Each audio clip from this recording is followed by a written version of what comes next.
2020, amigos, es un gusto estar nuevamente con ustedes aquí en emisión estelar del Comercio TV con lo más destacado en esta jornada. Es un privilegio trabajar para ustedes.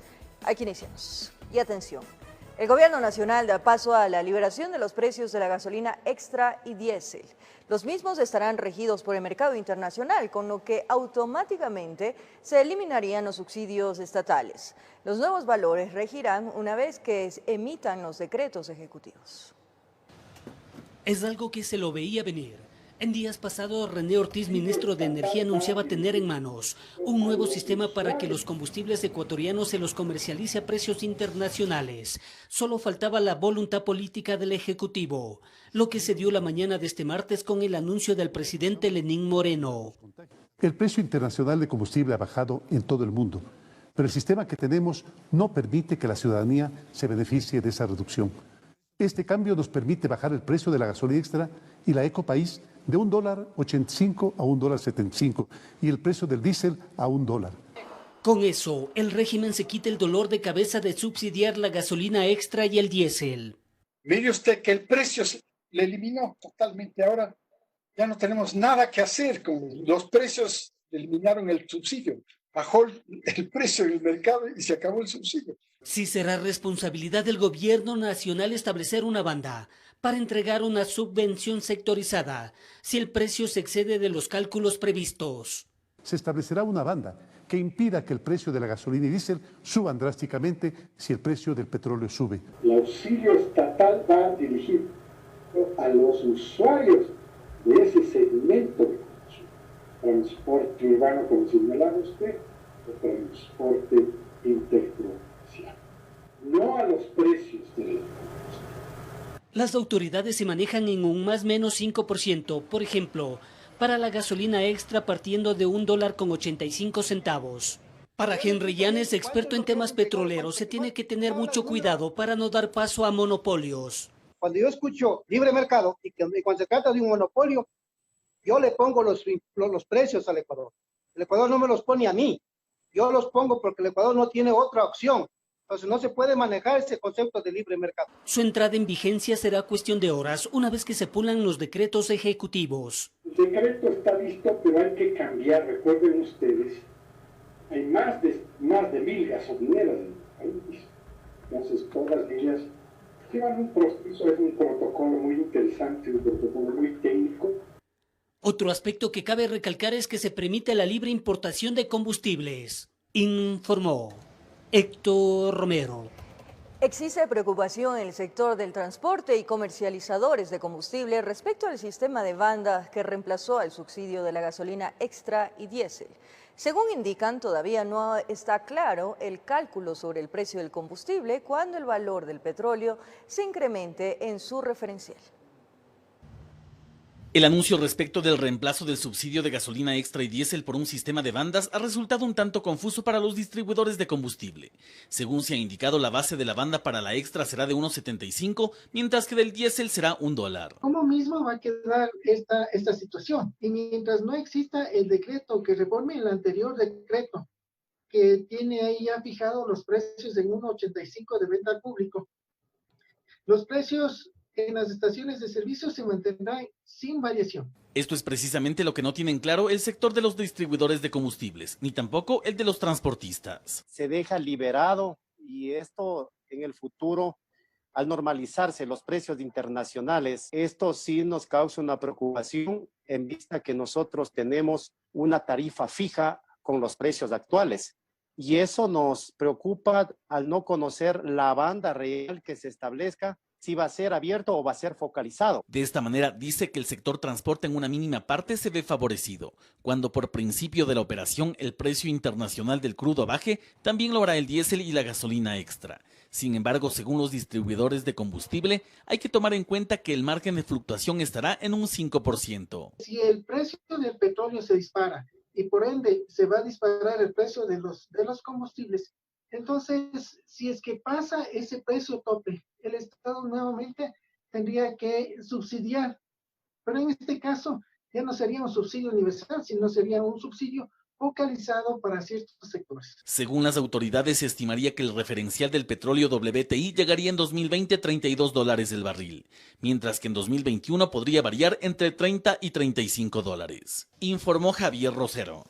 Dentro de las medidas económicas de austeridad tomadas por el gobierno, se anunció la reducción de más de 4.000 millones de dólares. Esto significará la disminución de la masa salarial y el cierre de instituciones públicas, además del recorte del sueldo de trabajadores públicos, quienes ya anunciaron una demanda de inconstitucionalidad contra las medidas. 4.000 millones de dólares serán disminuidos del gasto público distribuidos así: 980 millones en la masa salarial, 400 millones en bienes y servicios, 1.300 en gasto capital y 1.300 millones en la renegociación de la deuda. Debemos tomar medidas para evitar el derrumbe de la economía nacional.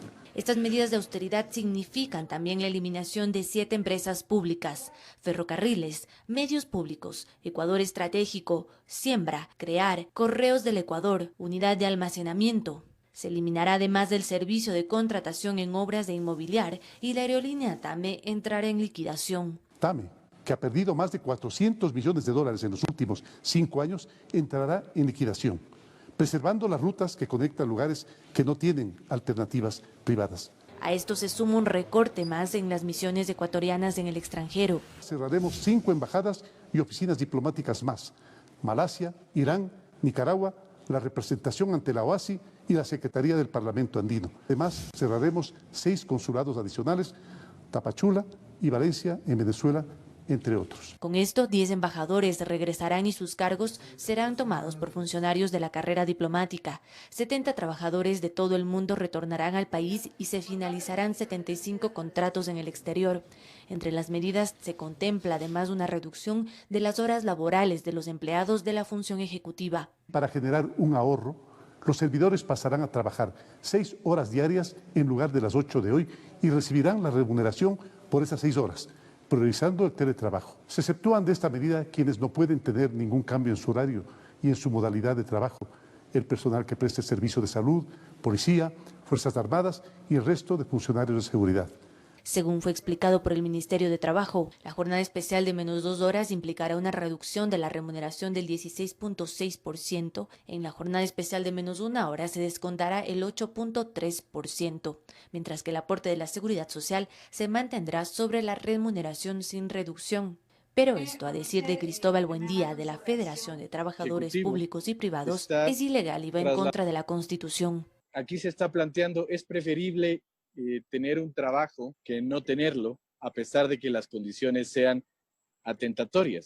Por eso anticipa que una vez publicados los decretos, la organización planteará una demanda de inconstitucionalidad. Los derechos de los trabajadores tienen una condición de supraderecho, es decir, de un derecho que el Estado tiene que atenderlo preferentemente. Entonces, sobre estos criterios es que justamente la demanda de inconstitucionalidad va a fundar sus aciertos y estamos plenamente seguros que la Corte Constitucional los acogerá e inmediatamente echará abajo esta decisión.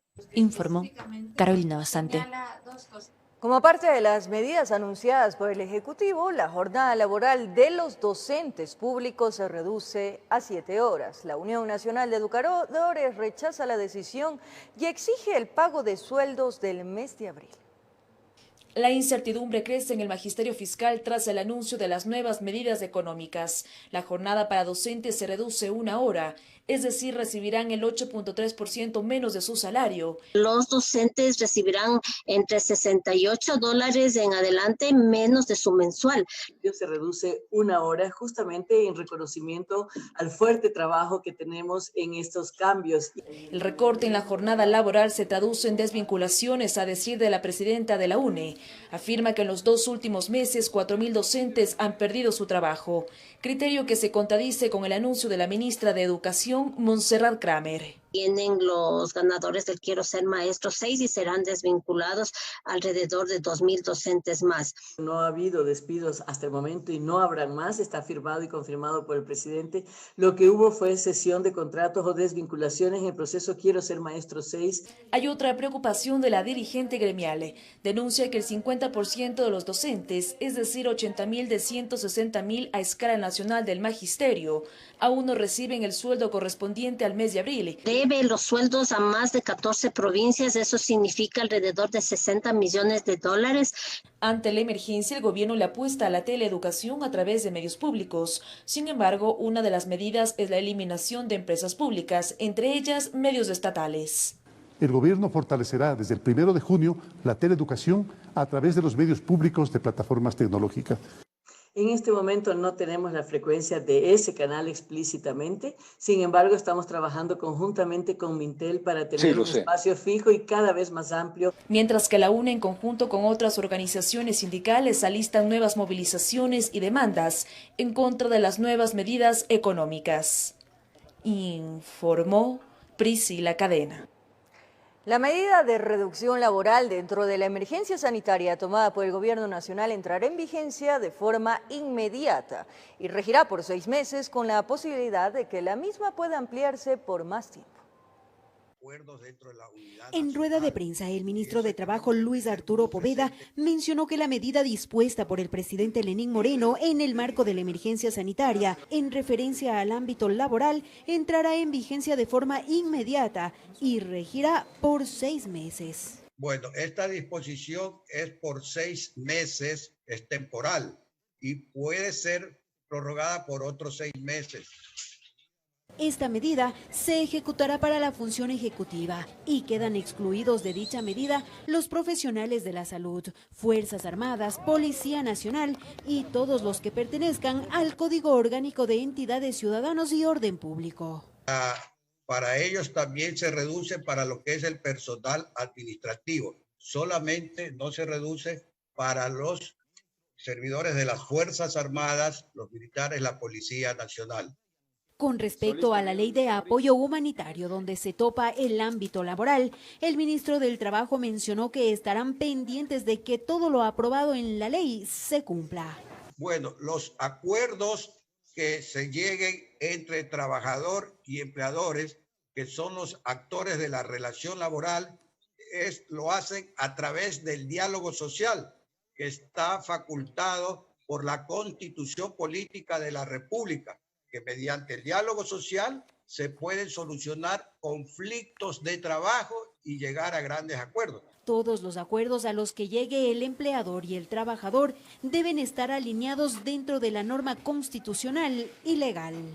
Como Ministerio de Trabajo, es ser un equilibrio en la relación del trabajador y el empleador, y siempre tratando que mediante el diálogo social o el diálogo tripartito se llegue a grandes acuerdos que hoy más que nunca necesita nuestro país. Informó Patricia Aldaz. Luego de 54 años de operaciones, la aerolínea estatal ecuatoriana TAME será liquidada. Así lo anunció el presidente Lenín Moreno, pues a lo largo de los últimos 5 años ha registrado al menos 400 millones de dólares en pérdidas. La larga agonía de TAME finalmente llegó a su fin.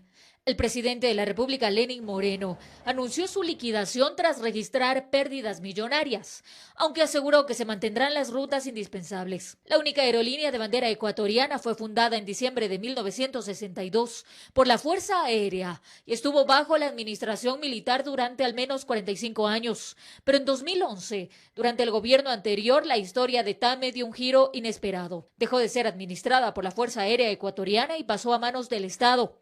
Este expresidente ejecutivo de la aerolínea sostiene que hubo una serie de factores que pudieron haber incidido en la liquidación de la empresa. Es que cuando yo estaba en la administración de TAME, TAME tenía cerca de 1,000 empleados, 900 ya.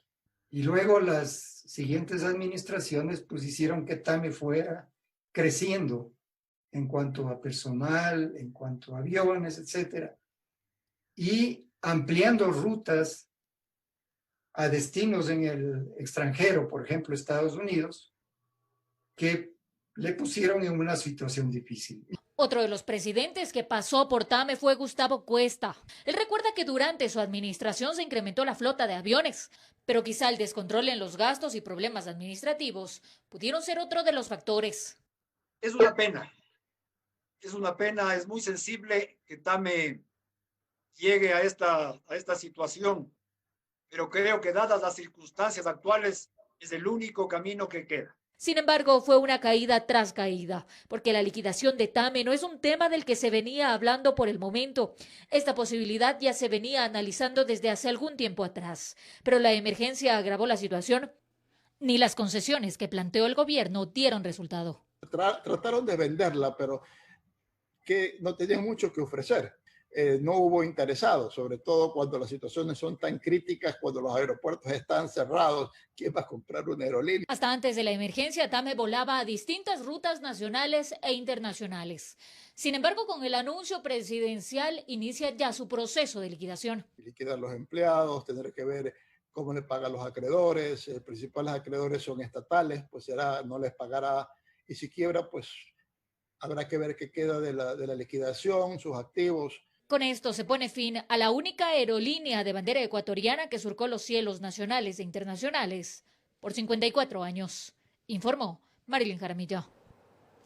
La exigencia de los resultados PCR para viajeros que ingresen al Ecuador se posterga hasta el 1 de junio. Sin embargo, muchos ecuatorianos en el extranjero se muestran preocupados y confundidos debido a la dificultad para acceder a este tipo de exámenes en otros países.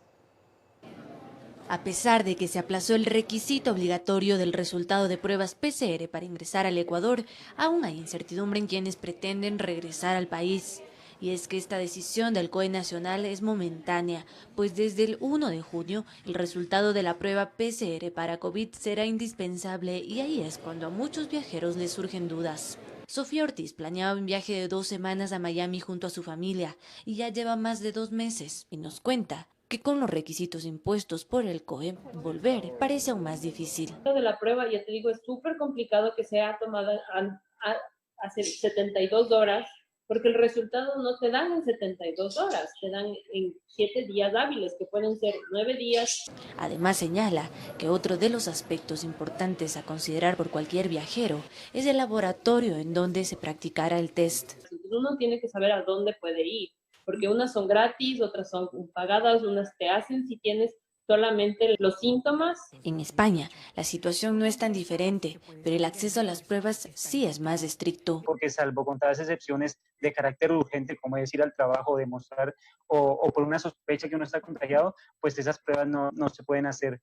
Si es que llegara a realizarse la prueba en este país europeo, el costo asciende a 140 euros. Se dice que en otras partes del mundo como India o Argelia, el acceso a los test es aún más limitado. En Estados Unidos, organizaciones como la National Community Service han logrado gestionar los exámenes PCR para viajeros con una entrega rápida de resultados. Nosotros les damos un link, un registro, en los cuales las personas ponen toda su información. Ese link enviamos inmediatamente a la clínica, se les da todo el proceso logístico para que la persona que va a hacerse la prueba solo llegue allá, cancele directamente en la clínica. Los costos de estos exámenes no superan los $100 y para sumarse al registro debe ingresar a la página www.ncshelp.org. De acuerdo a lo establecido por el gobierno ecuatoriano, a partir del mes de junio, cualquier viajero que pretende ingresar al país deberá someterse a 3 pruebas: una PCR con resultados negativos de máximo de 72 horas previas, una rápida al aterrizar y si ésta diera positivo, tendrá que acceder a otra PCR de confirmación, informó Carolina Basante. Vamos a revisar ahora los datos difundidos por el Gobierno Nacional en este martes 19 de mayo del 2020. Los casos confirmados son 34.151. Son 40.234 los casos descartados. Las personas fallecidas ascienden a 2.839. El alta epidemiológica son 9.829 casos. Con alta hospitalaria los casos son 3.457 y los pacientes recuperados, de acuerdo con el Gobierno Nacional, son 3.433. Ahora les contamos que en Aguarico, en la provincia de Orellana, en el primer cantón del país en pasar al semáforo verde, por lo cual el comercio y el transporte se reactivaron con el 50% de su ocupación. Mientras tanto, las instituciones públicas y privadas retomaron sus actividades con el 70% del personal en sus oficinas. Amaneció en Aguarico y todo estaba más verde de lo normal. Tras 60 días de confinamiento, el sector comercial empezó a trabajar con el 50% de aforo. Prácticamente a convivir con un virus que en realidad ha venido a quedarse, pero nosotros no estamos aquí para permitirle que nos haga daño. Entidades públicas y privadas iniciaron sus labores con el 70% del personal en oficinas. La idea es que nadie se pase de los 2 metros de distancia y todos pasen por el filtro de la temperatura. Para llegar hacia los lugares de abasto, tiendas, lugares de canje, donde la gente hace el retiro de sus dineros. El toque de queda sigue desde las 0 horas hasta las 5 de la mañana. Utilicen las mascarillas y tengan la seguridad que la policía estará pendiente de todo eso. La población amazónica afincada en la provincia de Orellana tiene una extensión de 11.480 kilómetros cuadrados y 6.000 habitantes, con etnias que viven en aislamiento. Con eso ya tenemos la oportunidad de salir a vender, por ejemplo, en las chozas que nosotros sabíamos vender las comidas típicas. Aguarico, la primera ciudad en sacarle el cuerpo a la pandemia. En el Ecuador, informó Jorge Escobar. Ahora les contamos que detienen a un ciudadano que arrolló con su automóvil a un policía. Luego de una persecución por el sur y suroeste de Guayaquil, en el automotor los uniformados encontraron sobres con droga. Los videos de la agresión fueron viralizados. Es el momento en el que el conductor acelera y con una de las llantas impacta las piernas de un miembro de la Policía Nacional, que luego es ayudado por sus compañeros, que también para neutralizarlo realizan disparos a los neumáticos del automotor, que nuevamente intenta huir. Esto aquí en el barrio del Seguro. Debes de bajarse del carro para que procedan. Aquí todo el mundo hace lo que da la gana. Mire cómo quiere irse. Ocurrió en el sector de las calles Chambers y Washington, en el barrio del Seguro en el sur de Guayaquil. El jefe del distrito 9 de octubre aseguró que todo inició con un control de restricción de movilidad. Este ciudadano no quiso presentar los documentos que se le pedía por cuanto la placa del vehículo no correspondía a las que tenían que circular el día de hoy. Se da la fuga el vehículo y se inició la persecución con las motocicletas que reaccionaron de forma inmediata. El gendarme se encuentra hospitalizado pero sin serios problemas en sus extremidades inferiores. Fue muy leve, pero como ustedes pueden observar en el video, embistió al compañero policía. Luego de la detención, la Policía Nacional trasladó al conductor junto al automotor hasta los patios del cuartel Modelo en el norte de la ciudad, donde junto al personal de antinarcóticos realizaron una exhaustiva inspección y encontraron más de 100 sobres de clorhidrato de cocaína. 110 sobres aproximadamente se encontraban encaletados en la parte del tablero a la altura del volante. Además encontraron un chaleco de una de las ramas de las Fuerzas Armadas, también dólares y algunos documentos personales. Acudimos al sector donde terminó este incidente y aquí nos encontramos con la madre y hermana del detenido, un joven universitario de 23 años. Ellas se sorprendieron por la sustancia encontrada en el carro. ¿De dónde apareció eso, mi estimado? Yo no entiendo. ¿El carro es de él? El carro, claro, es mío, está en nombre de él. Y rechazan los disparos y golpes que propinaron los policías al automotor durante aquel procedimiento. La primera la aceptamos, que es el ataque, la resistencia, porque es verdad, él se asustó. Un muchacho joven de 23 años, sano. Lo de la droga no aceptamos porque mi hermano nunca, jamás en la vida se nos ha pasado por la mente dañarle la vida a los demás. La ministra de Gobierno, María Paula Romo, publicó en su cuenta de Twitter: incomprensible la actuación de este ciudadano, pues no era problema de salvoconductos. En el carro había cocaína. Está detenido y a órdenes de la justicia por tentativa de homicidio, ataque y resistencia y tenencia de drogas, informó Charlie Pisa. Médicos y la Secretaría de Salud del municipio de Quito hacen un análisis sobre las condiciones en las que se encuentra la ciudad ante un posible cambio de semaforización. Solo en Quito existen 2.667 contagiados de COVID-19 y 212 fallecidos a causa de esta enfermedad. Ante esta realidad, las autoridades locales analizan el cambio de semáforo. Durante la sesión del Consejo, el doctor Alberto Narváez presentó un estudio realizado por varios epidemiólogos sobre el comportamiento del virus en la capital. No hay una duplicación de casos en las últimas semanas y eso cumpliría el criterio de la OMS de que no se dupliquen los casos en un periodo de 7 días.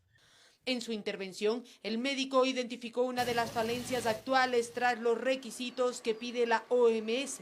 El hecho que mueran personas en la casa o en la calle traduce una realidad clara, que no estamos identificando a tiempo a los casos graves, porque alguien que se muere en la calle es porque se infectó 3 o 4 semanas atrás, y por lo tanto es ahí donde habría que haberle identificado. Ante esta realidad, la Secretaría de Salud propone que los controles deben pasar de ser estatales a comunitarios. Hay que generar estructuras comunitarias de vigilancia epidemiológica en la que participarán estudiantes, líderes barriales, líderes comunitarios, líderes deportivos, para fortalecer en el control de la epidemia. El experto recomienda que el cambio de fase sea controlada por sectores. Es necesario analizar el paso de aislamiento a distanciamiento focalizado, que puede ser a 20 a 40 años si la tasa de mortalidad y morbilidad no es muy alta. Y puede hacerse también por parroquias que no han presentado defunciones o casos graves en las últimas 3 semanas. En los últimos días de encierro, la Secretaría de Salud también ha evidenciado que las personas han dejado de estar en casa y han salido a las calles. La mortalidad en el Distrito Metropolitano de Quito ha subido en el 86% en los últimos 2 días. Y eso es un poco paradojando, es cosechar lo que en las últimas 2 semanas ha habido una salida más allá de lo permitido. El cambio de color de semáforo en Quito para el mes de junio continúa en análisis, informó Valeria Navarro. Mientras que el Consejo Metropolitano de Quito aprobó una ordenanza que regula sanciones para quienes incumplen el aislamiento obligatorio por COVID-19 con una multa de hasta $1.200. Además, dispone el uso obligatorio de mascarilla en espacios públicos y en vehículos. Con 17 votos afirmativos, el Consejo Metropolitano de Quito aprobó la ordenanza de prohibiciones y sanciones con relación a la emergencia sanitaria por el COVID-19. En la sección 2 del documento constan las restricciones para personas diagnosticadas con la enfermedad. En el caso de que no cumplan con el aislamiento obligatorio y usen espacios públicos, serán sancionadas. Tendrán que pagar 1.5% del salario básico unificado. Esta cantidad es $600. Las reincidentes tendrán que pagar 3 salarios básicos unificados. Esto es de $1.200. Los datos serán proporcionados por el Ministerio de Salud sin vulnerar la privacidad de las personas. El ente sancionador será la Agencia Metropolitana de Control, mientras que en la sección 1 de la ordenanza se especifica que toda persona que transite o efectúe actividades al aire libre debe usar mascarilla de manera obligatoria, caso contrario también será sancionada. Con un 25% del salario básico unificado, es decir, $100. Las reincidentes será el 50%, es decir, $200. La misma multa será para los conductores o pasajeros a bordo de vehículos motorizados o no, que no utilicen mascarilla. En este artículo hubo criterios divididos. Porque no se establece cuál es el órgano competente para verificar que dentro de los vehículos se dé cumplimiento a lo que se ha expuesto anteriormente. Los problemas que podría traer el manejar con la mascarilla y sobre todo con las mascarillas que genera mucho monóxido de carbono.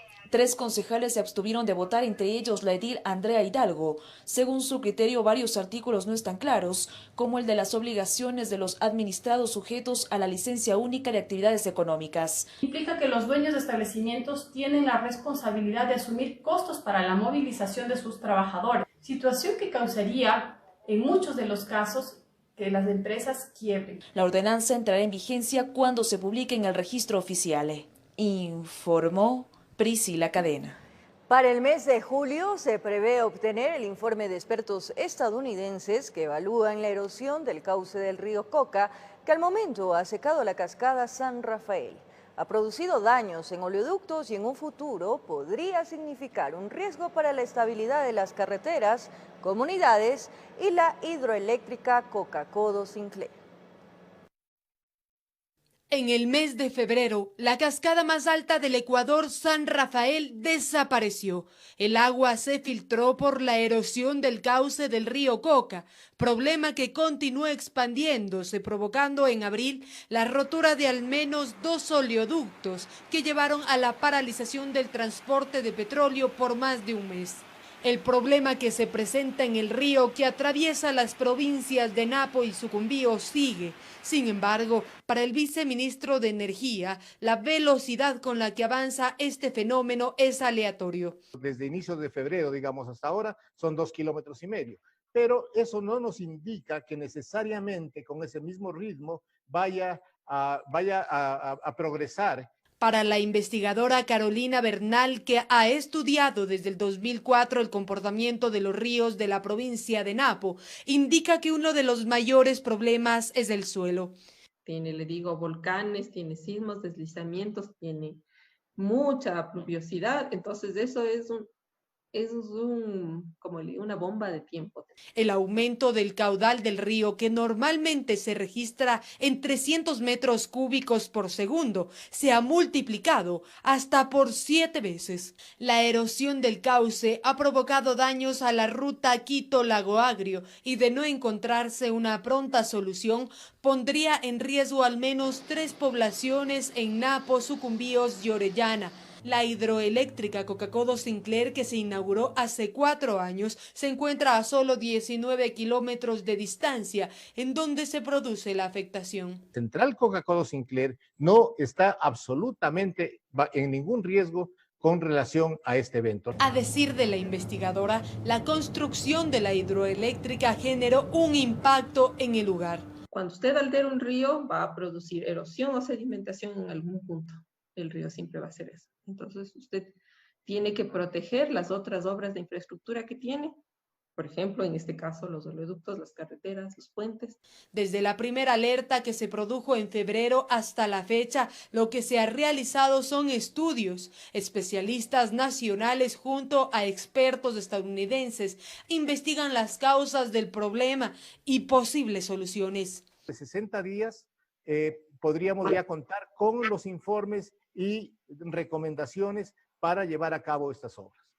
Informó Valeria Navarro. Más adelante en la emisión estelar del Comercio TV, TVC Te Quiere a Salvo entregó sus donaciones a Marta Sandoval, una madre soltera con discapacidad. Presentamos su caso y agradecemos, amigos televidentes y a la empresa privada, su ayuda. Buenas noticias en medio de la tormenta. Gracias a su solidaridad, amigos televidentes, nuestra campaña TVC Te Quiere a Salvo pudo llegar con sus donaciones y muestras de cariño hasta el hogar de Marta Sandoval, una madre soltera con discapacidad que solicitaba desesperadamente su ayuda. Luego de presentar el caso de Marta Sandoval, una madre soltera con discapacidad, las manos solidarias no se hicieron esperar. Nuevamente, gracias a ustedes, amigos televidentes, TVC Te Quiere a Salvo logró llegar hasta el hogar de Marta, cargados de amor, solidaridad y esperanza. Y es que eso fue lo que la ciudadanía quiso que le transmitamos a esta familia a través de sus donaciones. Muy feliz, muy emocionada por las cosas que tengo. Me agradezco a toda la gente que se han dado a ayudarme en ver mi necesidad y bueno, les agradezco un mundo. Ante la desesperación y la impotencia de no tener ni dónde dormir, ahora Marta junto a sus 3 hijos, gracias a su bondad, cuentan con una cama, un televisor, enseres de cocina, computadora, víveres y múltiples artefactos más. Yo soy a la vez padre y madre para mis niños. Yo no tengo los medios pues para, como por ejemplo, darles una computadora, la tele, un PlayStation, un DVD, lo que ellos más querían, la compu, mi hijo. Entonces ahora estoy feliz, mi licuadora, todo lo que es las camas, las cobijas, que apenas ahora teníamos una cobija y ahora tenemos mucho. Gracias a lo que calificaron el mejor día de su vida, por ahora para Marta, atrás quedaron parte de sus preocupaciones. No tengo ahora los medios para yo caminar, por ellos trabajar, comprarles su ropa, sacarlos por ahí. O como antes yo hacía con ellos, entonces ahora no es fácil para mí. Y es que la felicidad para Marta es ver felices a sus hijos, quienes no podían creer todos los regalos que aquellas personas sin conocerles les hicieron llegar. Sí, mis niños porque ya tienen sus cositas también, donde poder acostarse, cobijarse, donde ver sus películas, su DVD que ellos tanto querían. Que Dios me los cuide, me los bendiga siempre, me los guarde, donde quiera que vayan. Siempre estoy orando. Si usted también quiere ser parte de esta campaña y ayudar a otras familias que también lo necesitan, puede comunicarse al número 0992 64 82 73. Para evitar que salga de casa, nos comprometemos a recolectar su donación, o puede hacer un aporte económico a la cuenta corriente del Banco del Pichincha 3267 96 82-04 con el RUC 1792 0055 74 001 a nombre de la Fundación Jonathan. Con cámaras de Hernán Guano, en Quito informó Adriana Rojas. Mil gracias de todo corazón, pero las buenas noticias son varias, porque la campaña TVC Te Quiere a Salvo ha logrado llegar a los corazones de los representantes de la empresa privada, que se hicieron presentes ahora con la entrega de 5 toneladas de pasta, que será incluido en los kits alimenticios que llegarán a las familias más vulnerables.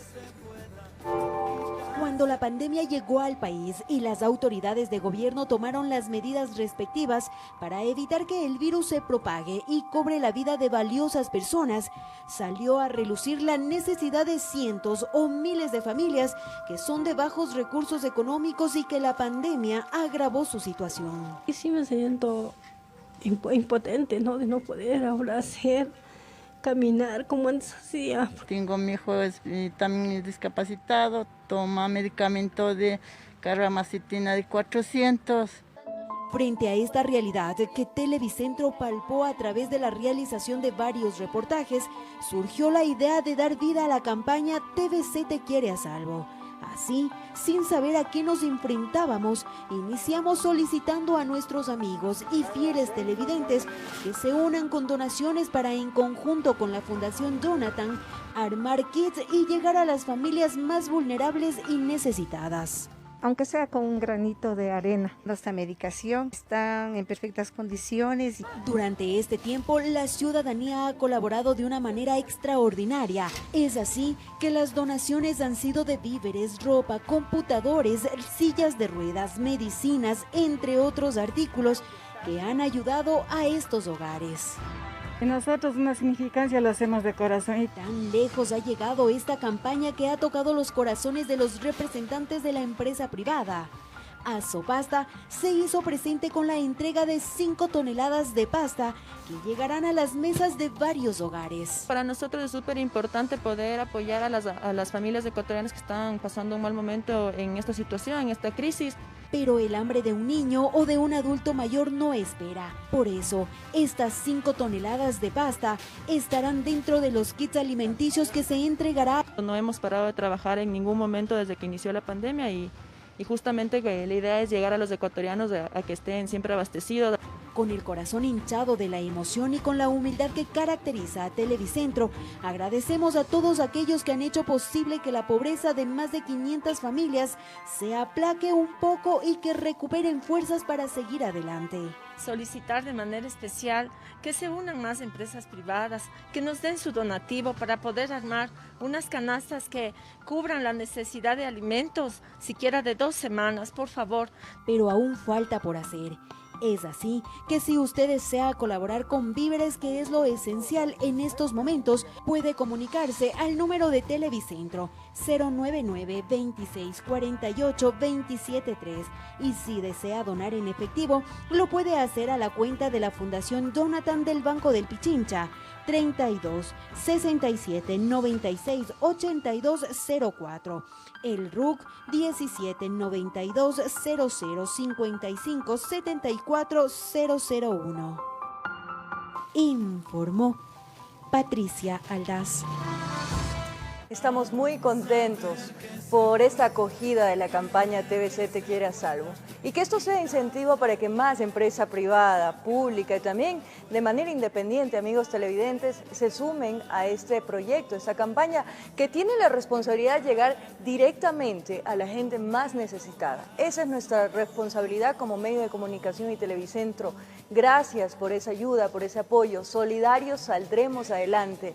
Muchísimas gracias. Dejamos los números telefónicos nuevamente para quienes quieran apoyar y hacer su aporte. El contacto es del 099-264-8273 de la Fundación Jonathan. Más adelante en las noticias del mundo, en Chile, cientos de habitantes salieron a las calles a protestar en contra de las medidas de confinamiento por la falta de alimentos, medicinas y trabajo.